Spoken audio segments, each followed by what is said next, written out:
Hey fellow Dota fanatics, welcome to Gaming Basics, your one-stop solution for mastering the essentials.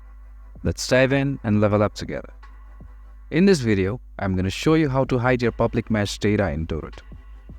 To do so, you first need to open Dota 2, and then on the top left of your screen, you'll see a gear icon, which is your settings menu. Click on it once, and go to the Socials tab by clicking here. And under the Socials, you'll see an option called Expose Public Match Data, which is checked right now. And to hide it, you just have to uncheck this option. And now the third-party services will not be able to access your match data anymore. If you found this video helpful, please give us a thumbs up. And if you have any questions for us, please feel free to mention us in the comment section down below. Also, don't forget to hit that subscribe button and ring the notification bell so you never miss out on our latest guides and tutorials.